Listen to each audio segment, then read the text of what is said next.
Here we go. Chain of Memories is the second title in the beloved franchise about Disney characters and their hearts. Oh, what's that? You thought Kingdom Hearts 2 was the second game? Oh, you silly goose. Clearly Kingdom Hearts 2 is the third game of the series, just like Kingdom Hearts 3 is going to be the 8th game. Duh. Seriously though, this game takes place between Kingdom Hearts 1 and 2, bridging the gap between the stories. It's not really a spin-off either. I mean, if you skip this and go straight to Kingdom Hearts 2, you're gonna be really confused about what happened in between. Well, you're going to be confused regardless. Coherent is not a word I'd use to describe this plotline. I think fever dream is more like it. Like you stayed up all night playing Final Fantasy VII while watching every Disney movie possible. This game was originally released on the Game Boy Advance, but saw a complete 3D revision later in its life. It was complete with voice acting, cutscenes, new music, models and assets from Kingdom Hearts 1. It really gave it new life. In fact, it was re-revised in the first Kingdom Hearts High Definition pack with redone orchestral pieces in HD goodness. Chain of Memories? Chain of Memories, HD? I don't know. And it really does look pretty good, even if the default non-lip sync models look kinda scary. I mean, what kind of face is that to have when you just killed someone? Ah, another life taken. The game's about... well, it's a Kingdom Hearts game. Like I was saying before, if they're known for nothing else, it's their ridiculous and over-the-top storylines. Although, all things considered, this one is pretty tame. It picks up directly after the first game with Sora, Donald, and Goofy trying to track down Mickey Mouse. This leads them to Castle Oblivion. Now that is one freaky castle. How'd they manage to get from a perfectly normal grassy field to a what the hell floating castle in hell? As soon as they entered, they're locked inside and told they must traverse to the castle to find what they're looking for. That's not vague at all. The catch is, as they climb the tower, they slowly lose their memories. It's one of the fun quirks about living here, I guess. And honestly, that's really most of what's there to tell. In terms of story, this game doesn't really add anything new to the table until the last few chapters, and even then it's continuing to wrap up in the third game. Which is Kingdom Hearts 2, obviously. Right, but up to that point, Chain of Memories just kind of rehashes over all the subplots of every Disney world from the first game, except now, memory replaces hearts. That sounds so exciting. God, are they trying to be more lame? I imagine the original ambition for this game was to bring the Kingdom Hearts 1 experience onto the Game Boy Advance handheld, which, yes, they did that. Well done. But believe me, the story isn't what'll keep you playing. What you're really here for is the combat. The whole game is based around the use of playing cards, from the level selection to the map creation and of course the combat. Your main objective is to climb the castle up to the 13th floor. So the floors are made up of a series of rooms, and you get to choose what's in each room as you go through the map based on what map cards you collect. That creates a really cool dynamic of choice. See, while you get to move around and freely in battle space, all your actions, even simple keyblade swipes, are all controlled through playing cards. You want to swing that sword? Gotta play a card. Need a heal? Whip up that cure card. Thing is, enemy attacks are cards as well. Every card has a value from 0 to 9. When 2 cards are used by opponents, the one with the higher value trumps the other.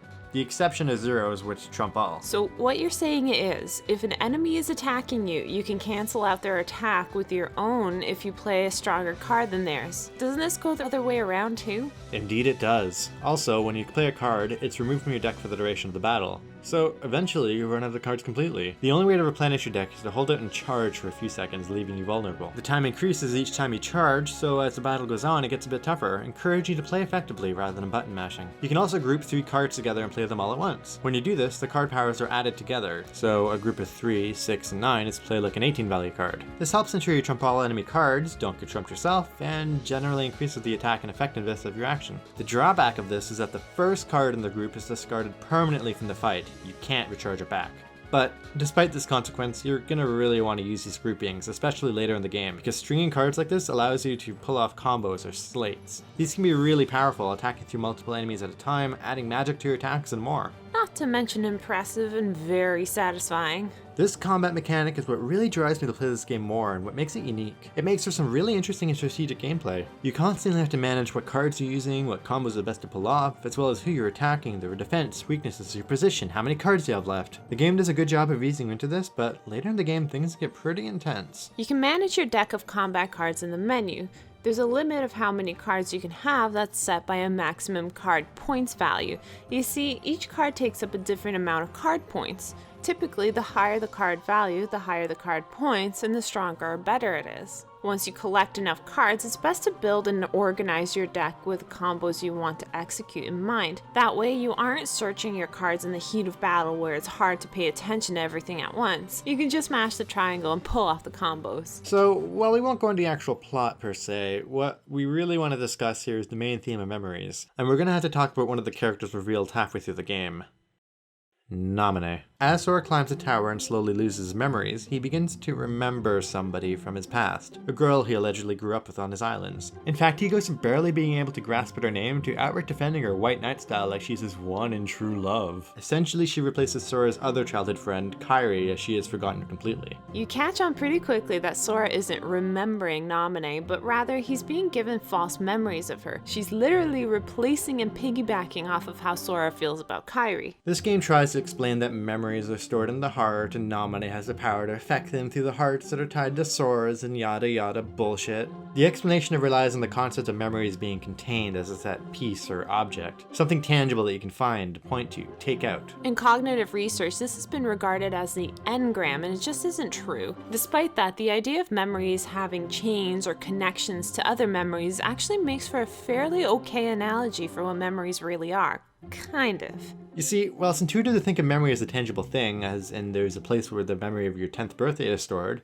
that really isn't the case. If we look at the actual neural activity when you're remembering something, we find similar activation patterns as when you're actually perceiving it. There are regions of the brain that process different aspects of what you perceive. Like you have an area for processing vision, one for smell, one for sound, etc. Now say for instance you notice a red ball on the ground. Imagine a network web of neurons activating throughout your brain, sort of like a bolt of lightning forking down many roads. That neural activation pattern is your processing of the experience. But now when you remember that ball later on, that same pattern of neurons is activated. What's most likely is that your memories are stored in the same neuronal patterns that were involved in the perception process. That is, perception creates a network of neurons that will fire again the next time you remember what you just perceived. The memory is in fact the strength of the connections between the neurons that fired during that perception. An old saying in neuroscience is that neurons that fire together, wire together. And that really is talking about how when two neurons are firing at the same time or firing related to each other, there are some physical changes that take place that form a connection between them, such that when one fires, it becomes much more likely and easier for the second one to fire as well. We're talking the molecular level here, and the synapse or connecting bridge between two neurons. This is why the best way to improve your memory is through deeper understanding, which creates stronger connections and networks between the neurons. Repetition is an okay method for remembering things for a short period of time, but as you aren't forming any kind of rich network, you're not improving your access to that memory. Say you repeat a phone number over and over again. You might remember it well for a few minutes, but as soon as you're distracted by something else, it gets replaced. But if you connected that number to something personal like a birthday, you create a rich network that helps drive the strength of that memory. It's all about patterns and cues. The more robust the network, the more robust the memory. Actually, one of the best techniques for remembering something is the method of Loki, or the memory palace, where you essentially build a contextual story around what you had to remember. This helps create an incredibly robust network to navigate memory, but we can talk about this more another day. So now, what about Namine giving Sora false memories, making him think that she's his childhood sweetheart? Surely that must be pretty out there video game logic-y stuff, right? Well, actually, it's not. Not only are false memories possible to create, it happens all the time. Memory is a fickle thing. Every time you remember something, you subject that memory to change. Your memory for something can change drastically from just the context you remember it in. Studies have been done where people watched a video of a car accident and then answered some questions like, how fast were they going when they crashed? Their memory of the incident changed depending on the word experimenters used instead of crash. Using smash implies a stronger impact than hit, for example, and that made people estimate the car traveling faster than people who were primed with hit. They even added details like seeing broken glass on the floor when there was none. This may seem like a small issue, or at least a rare one, but the power of this effect is surprisingly overwhelming. The fact is, people make mistakes about their memory all the time, drastic ones. There's a particularly striking study done on soldiers undergoing stressful interrogation training, the interrogator being both hostile and physical. Experimenters later asked the soldiers to identify their perpetrator.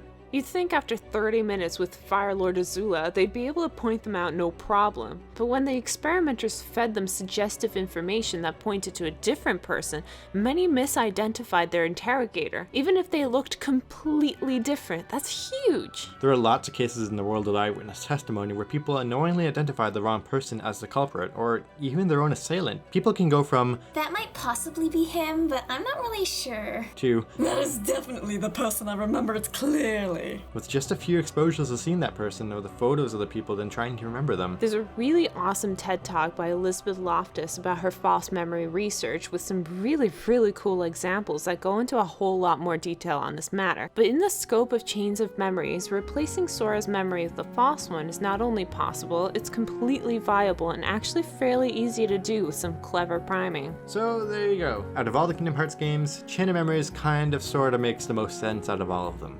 Kind of. But even that little bit is a huge stride for the series, let me tell you.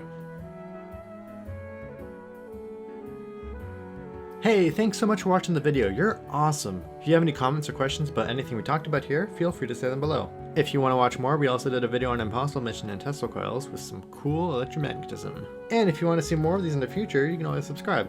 We're pretty much working on the next one right now. It may or may not be about Metal Gear. And that's all, I guess. So, thanks.